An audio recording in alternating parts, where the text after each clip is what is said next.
तो stock market studies में फिर से एक बार आपको दिल से स्वागत करता हूँ। तो इस वीडियो के अंदर मैं कुछ इंपॉर्टेंस कंपनी के अपडेट शेयर करने वाला हूँ। तो वीडियो को पूरा लास्ट तक देखिएगा और अभी तक अपने चैनल को सब्सक्राइब नहीं किया तो जरूर कर लीजिएगा। क्योंकि एक-एक करके मैं सारे पॉइंट्स में डिस्कशन करूँगा जो मुझे बहुत स्ट्रॉन्ग एक टेक्निकली चार्ट पैटर्न्स देखने को मिले। तो उनमें से जो फर्स्ट कंपनी है जिसका नाम है आवास फाइनेंसर लिमिटेड। तो एक्चुअली आवास फाइनेंसर लिमिटेड जो बेसिकली एक एनबीएफसी कंपनी है। तो इस कंपनी की कितना स्ट्रेंथ है आगे बढ़ने का, वो सबसे पहले समझ लेते हैं। सबसे पहले देखिए मैं कंपनी के चार्ट के बारे में चर्चा करूँगा। मैं चार्ट के बारे में इसीलिए चर्चा कर रहा हूँ क्योंकि देखिए कंपनी को वो जब-जब मुझे ट्रेड मिला, मुझे अच्छा खासा एक रिस्पॉन्ड मिला था। जैसे देखिए यहाँ पे भी एक ट्रेड मिला था, छोटा-सा एक कप बने, उसके बाद 2 बार हैंडल बने, फाइनली ब्रेकआउट हुआ, ब्रेकआउट कन्फर्मेशन हुआ, रिटेस्ट किया और फाइनली टारगेट को अचीव किया। 14% तो टारगेट मिला है, 14% का टारगेट कितने दिनों में मिला? अगर मैं एंट्री पॉइंट से अगर मैं टारगेट पॉइंट तक देखूँ तो ऑलमोस्ट 64 डेज़ मतलब सिर्फ 2 मंथ्स के अंदर-अंदर कंपनी के ऊपर 15% के आसपास टारगेट मिला। तो ये मेरे लिए बेस्ट टारगेट पॉइंट था। चलो, इसको मैं छोड़ ही देता हूँ। फर्स्ट टारगेट तो हो चुके थे। क्या दूसरा कोई एंट्री बना? हाँ, दूसरा भी एंट्री बना। कहाँ पे बना? देखिए, एक रेंज बना। यहाँ पे 1, 2, 3, 4, 5, 6, 6 के 6 यहाँ पे बाइंग का रेंज बने। तो जब भी कुछ इस तरीके से बाइंग का रेंज मिलता है, तो मैं हमेशा इंतज़ार करता हूँ कि जब भी इस तरीके से रेंज क्रिएट हो, तो उसके लिए आपको टोटल रेंज को टेस्ट करना होगा कि कितना रेंज बने। टोटल कितना रेंज बने? 29% के आसपास। और 29% के रेंज के बेसिस में जब इस नीचे लेवल को टच करेगा, तब क्या बनेगा? एंट्री और इस पीक लेवल तक बनेगा मेरा टारगेट। तो हुआ कुछ ऐसा, नीचे तो आया ही नहीं। पहले से ही कंपनी बाउंस कर चुके हैं। तो इसी के बीच में मुझे 88 तो नहीं मिला, मगर मुझे इसी के बीच में एक कप मिल चुके हैं। तो कप के बाद हैंडल भी मिल चुके हैं। तो कप भी कंप्लीट हो चुके हैं और हैंडल भी कंप्लीट कर चुके हैं, मत कंप्लीट हो चुके हैं। अभी क्या होगा? अगर इस हाई लेवल को 1935 लेवल को अगर ब्रेकआउट करे और उसके बाद ब्रेकआउट कंफर्मेशन करे, तो यहाँ से एक बड़ा धमाका हो सकते हैं। तो यहाँ से बड़ा धमाका हुए तो कहाँ तक जा सकते हैं? जो टोटल यहाँ पे रेंज निकल कर आ रहा है, कप का जो रेंज निकल कर आ रहा है वो कुछ इस तरीके से रेंज है। उसी रेंज को मैं अगर ऊपर बिठा दूँ तो टोटल रेंज निकल कर आ रहा है करीबन 18% के सॉरी 16% के आसपास। और मज़ेदार बात ये है कि कंपनी का जो एक स्ट्रांगली रेजिस्टेंस लेवल है, उसी लेवल के नीचे यहाँ पे टारगेट बनने जा रहा है। तो पॉसिबिलिटी ज़्यादा रहेगा उस टारगेट पाने में। तो जब तक यहाँ पे ब्रेकआउट ना हो तब तक मैं काम नहीं करने वाला हूँ। जब ब्रेकआउट हो जाएगा तो मैं आपके साथ शेयर करूँगा। तो सबसे पहले मैंने इस कंपनी के ऊपर डिसीजन लेने के लिए क्यों सोचा, वो जानना बहुत ज़रूरी है। चलो, वो सबसे पहले जान लेते हैं। उसके लिए कंपनी के फाइनेंशियल डिटेल्स आपको देखना पड़ेगा। अगर मैं इस कंपनी के फाइनेंशियल डिटेल्स को देखूँ, तो मुझे इसका रेवेन्यू बहुत स्ट्रॉन्ग लगा। हर क्वार्टर्स में कंपनी रेवेन्यू को धीरे-धीरे करके बढ़ाता हुआ देखने को मिले। हाँ, मानता हूँ कंपनी का मार्च क्वार्टर से कंपनी का सितंबर क्वार्टर सॉरी जून क्वार्टर में थोड़ा-सा रेवेन्यूज़ में करेक्शन आया, कोई बात नहीं। प्रॉफिट ग्रोथ को देखा जाए तो प्रॉफिट भी स्ट्रॉन्ग है। इसी को अगर मैं ईयर ऑफ ईयर बेसिस में देखूँ, तो मुझे बहुत स्ट्रॉन्ग ग्रोथ देखने को मिला और यही कारण की वजह से मैं पॉजिटिव हूँ, पहली पॉइंट्स। दूसरा पॉइंट्स है इस कंपनी के ऊपर अगर मैं इन्वेस्टर के वाइज़ देखूँ, तो इन्वेस्टर भी बहुत देखिए तगड़ा बाय किया। जो म्यूचुअल फंड के पास से 4.5% होल्डिंग था, वो आज 21% के ऊपर होल्डिंग हो चुके हैं। उसी तरीके से अगर पैटर्न वाइज़ देखूँ तो 39% होल्डिंग्स एफएस के पास था, वो आज होल्डिंग बढ़ के 35% हो चुके हैं। तो जब इंस्टीट्यूशन खुद के होल्डिंग को इतना शानदार तरीके से मेंटेन्स कर रहा है और कंपनी का परफॉर्मेंस भी ठीक है, तो क्या उस कंपनी के ऊपर पॉजिटिव सोचना नहीं है? बिल्कुल सोचना है मुझे। तो इसीलिए मैं इस कंपनी के ऊपर कंटिन्यू करना चाहता हूँ। जब मुझे ब्रेकआउट देखने को मिले, तो मैं ज़रूर यहाँ पे एक छोटा-सा जो ट्रेड बना है 16% का, इस ट्रेड के लिए मैं ज़रूर कंटिन्यू करूँगा। हाँ, मुझे कुछ दोस्तों ने ये भी कमेंट्स किया कि सर इस तरीके से ट्रेड में क्या 100% प्रॉफ़िट मिलता है? ऐसे बिल्कुल नहीं। मार्केट में कोई भी 100% होता नहीं है। आपको तो किसी न किसी कंपनी के ऊपर लॉस तो लेना ही पड़ेगा। अगर आपने मान के चलिए 10 कंपनी के ऊपर बाय किया है, तो 10 के 10 ही में आपको प्रॉफ़िट मिलेगा, इसका कोई गारंटी नहीं है। आपको शायद 1-2 कंपनी के ऊपर लॉसेस भी मिले। हाँ, ये बात इम्पोर्टेंस है कि आपने वो लॉस को बुक किया कि नहीं किया, वो अलग बात है। तो मैं लॉस को बुक नहीं करता हूँ। मैं अगर जहाँ से मेरा एंट्री है, उस पॉइंट से अगर 10-20% अगर करेक्शन हो जाए, तो मैं फिर से एवरेज कर लेता हूँ। अगर मुझे कंपनी का स्ट्रेंथ ठीक लगे, अगर मैं देख रहा हूँ कि नेक्स्ट क्वार्टर में कंपनी का रिज़ल्ट खराब हो गया, लास्ट 2 क्वार्टर्स में रिज़ल्ट खराब हो गया, तब भी कंपनी ऊपर नहीं जा पा रहा है और कंपनी नीचे आ रहा है, तब मैं स्टॉप लॉस लेने का डिसीज़न लेता हूँ।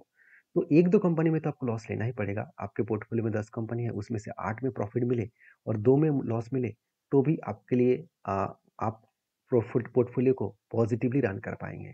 तो कहने का मतलब आप समझ चुके हैं, आपकी क्या व्यू है ज़रूर मुझे कमेंट्स करना। नेक्स्ट जो कंपनी उसका नाम है आईआईएफएल फाइनेंस लिमिटेड। देखिए एक लॉजिक था, उस लॉजिक को फाइनली कंपनी कंप्लीट किया है और वो लॉजिक मैं आपके साथ शेयर करूँगा।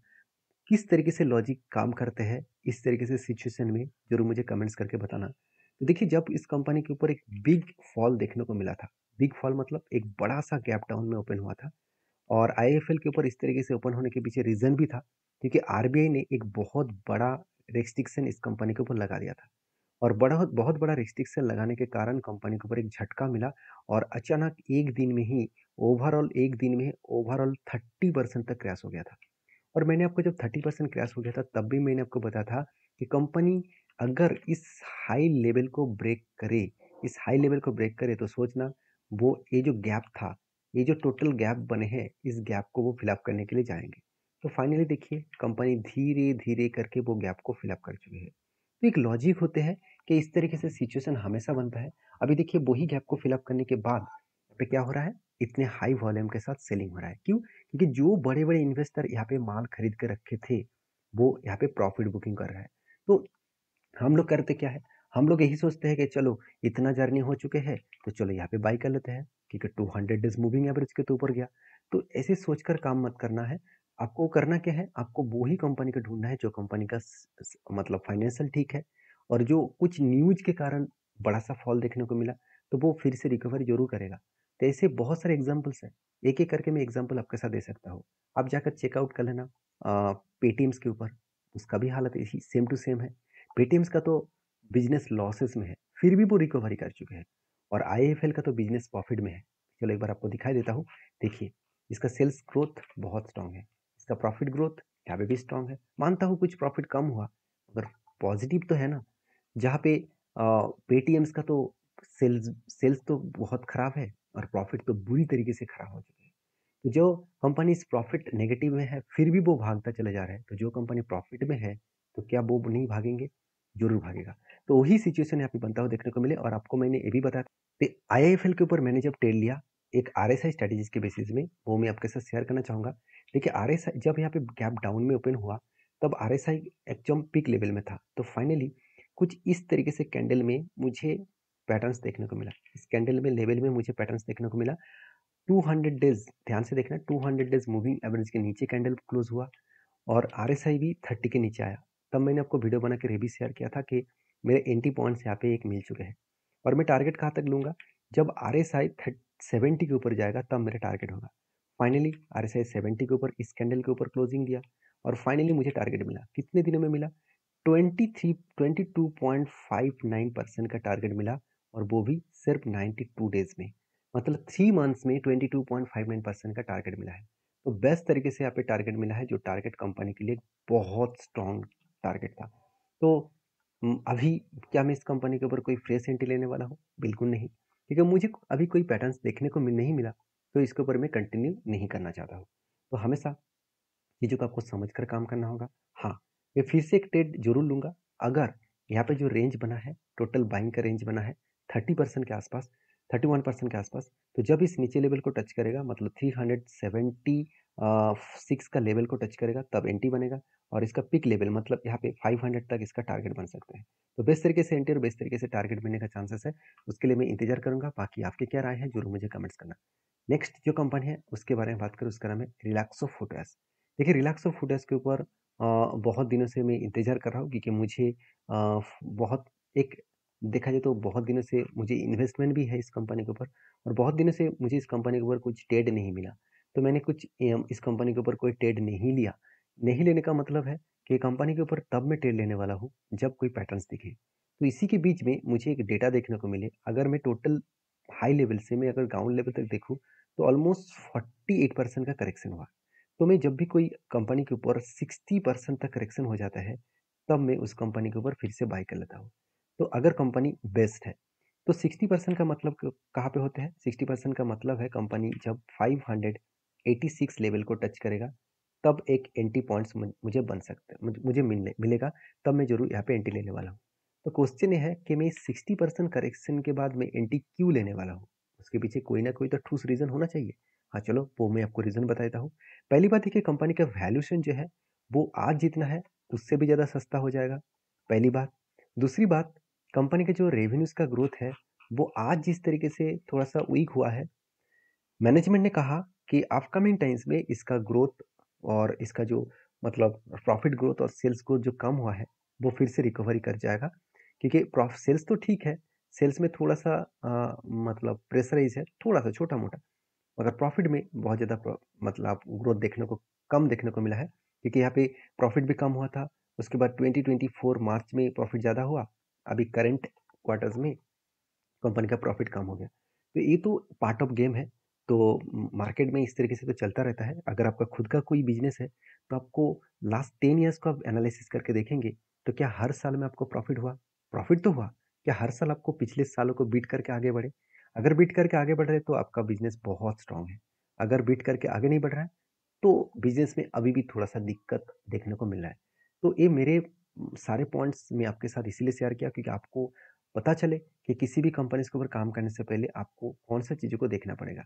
हाँ, मैं इस कंपनी के ऊपर पॉज़िटिव 2 कारण की वजह से हूँ। पहली बात मैं आपको बता दूँ, कंपनीज़ के ऊपर इंस्टीट्यूशन बहुत स्ट्रॉन्ग है क्योंकि इंस्टीट्यूशन माल बेच नहीं रहा, उल्टा खरीदारी कर रहा है। जहाँ पे लगातार गिरावट हो रहा है, पब्लिक माल बेचकर भाग रहा है, उसी का फ़ायदा तो इंस्टीट्यूशन उठा रहा है। तो मैं इसीलिए मैं आपको पहले बोल चुका हूँ, अगर 60% तक करेक्शन हो जाए, तो मैं इस कंपनी के ऊपर एक बहुत ज़्यादा क्वांटिटी के साथ एंट्री लेने वाला हूँ। तो कंपनीज़ के ऊपर अच्छा खासा यहाँ पे सेलिंग देखने को मिला था। अभी धीरे-धीरे करके इंस्टीट्यूशन बाय कर रहा है, तो फिर से वो बाइंग देखने को मिल जाएगा। तो नेक्स्ट जो कंपनी है उसके बारे में चर्चा करें, उसका नाम आप देख सकते हैं, Samira agro and infra limited. तो बेसिकली एक छोटा-सा कंपनी 136 करोड़ का कंपनी है और कंपनी के ऊपर देखिए लास्ट कुछ फ्यू डेज़ में एक वोलेटिलिटी देखने को मिले, एक बहुत बूस्ट जंप देखने को मिला। इसके पीछे रीज़न कौन-सा है? वो रीज़न के बारे में बात करूँ तो कंपनी 4:1 रेशियो का यहाँ पे बोनस कंपनी देने वाला है, मतलब 1 के बदले कंपनी 4 साथ देने वाला है। जब इस न्यूज़ को मतलब एक न्यूज़ में चैनल के माध्यम से पब्लिश किया गया, तब सारे इन्वेस्टर यहाँ पे टूट पड़े और मेरे हिसाब से इस कंपनी के ऊपर काम करने से पहले आपको 4 बार सोचना होगा क्योंकि ये कंपनी एक छोटा-सा कंपनी है, एक माइक्रो कैप टाइप कंपनी है। तो मेरे इस वीडियो में अगर कुछ इन्फॉर्मेशन अच्छा मिले, तो प्लीज़ लाइक करना, चैनल को सब्सक्राइब भी करना। मिलते हैं नेक्स्ट वीडियो में, तब तक के लिए धन्यवाद।